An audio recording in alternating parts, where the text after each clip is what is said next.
እንደው ሄርሜላ ቆይ ግን እንደዚህ ነው እንዴ ግን ቡና የሚፈላው? ባህሉ የት ሀገር ባህል ነው? ቂጥሽን እያሳየሽ አቤት እንደው የሚመጣው ትውልድ እንደው አበላሸሽ ሄርሜላ ባንቺ ቲክቶክ ነው። ሄርሜላ ይሄንን ቡና ምን ነው ቡና 1000 ብር ገባ ብለሽ ነው ይሄንን ነገር የጀመርሽው? አረ ልብስሽን ሰብሰብ አድርጊ። ምንድነው ጉዱ?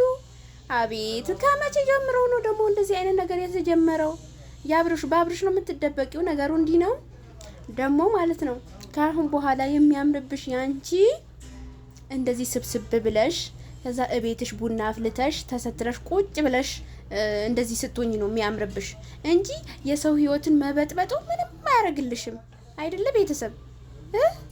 ስለዚህ ሄደሽ የሰው ህይወትን አጥበጥብጪ። አብርሽም አደውይለት አመመኝ ፈለጠኝ አረጋስኩ ወደኩ ምናምን ነገር ማለት የለብሽም። ካሁን በኋላ አርፈሽ ቁጭ በይ።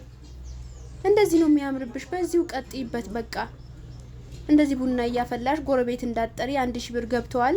ስለዚህ በርሽን ዝግትግት አድርገሽ ቡናሽን ጠጪ። እንግዲህ ሩታና አብርሃም ካሁን በኋላ አብሮ ይሆናሉ። አንቺ ማርፈሽ ቁጭ በይ። እንደው ጉድ እኮ ነው እኛ ሀገር አሁን። ቆይ አቀማመጥሽ እንዴት ነው? የቡናው እሺ ቡናው እንዴት ነው የምትቀጂው? እንዴት ነው ያዝሽው? እንዴት ነው አለባበስሽስ? እንዴት ነው ያረግሽው? ወዴት ነው? ወደ ቡናው ነው? ወደ ቡና ነው የምታሳየው? ኧረ ተይ እንደው ተይ ሄርሜላ ተይ፣ መክረንሻል። ስሚን ራስሽን አታርክሺ፣ ሰተር በይ ብለንሻል። ምክራችን አዳምጪ። ተይ እንደው ሄርሜላ ቆይ ግን የሰው ህይወት አትበይ። ግን ቡና የሚፈላው ባህሉ የት ሀገር ባህል ነው? ሰው መጣ ያሳይሽ። አቤት አይደረግም እንደዚህ። የሚመጣው ትውልድ እንደው አበላሸሽ ሄርሜላ ባንቺ ቲክቶክ ተበከለ። እና ፈላ ነበር ለስኒው ፍቅር ስኒው ተሰበረ። ከእንግዲህ ሄርሜላ እንግዲህ በአዲስ ቪዲዮ ጎረቤት አንቀራም ቡና 1000 ብር ገብቷል ብለሽ ነገር የጉድ እንዳትሆኝ። 1000 ብር ከገባ በኋላ እኔ እቤቴ ሰው ሲመጣ እንዴት ነው የሚያምርብሽ? በዚህ ቀጥይበት። ወደ ሩታና ወደ አብርሽ ህይወት እንዳትመጪ ካሁን በኋላ እየገጠመች ትገኛለች። እንግዲህ ማይክል ጃክሰን ከሚስቱ ጋር ነው መቼም ከአንቺ ጋር ምንም ላይፍ እንደሌለው ነው የምናውቀው ማለት ነው።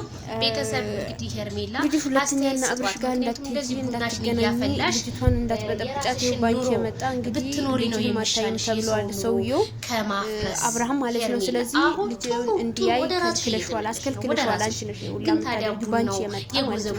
ስለዚህ ካሁን በኋላ ከልጅ ጋር እንዳትገናኝ፣ አብራችሁም እንዳትሆኑ፣ እንዳትደውይለት፣ እንዳታወሩ።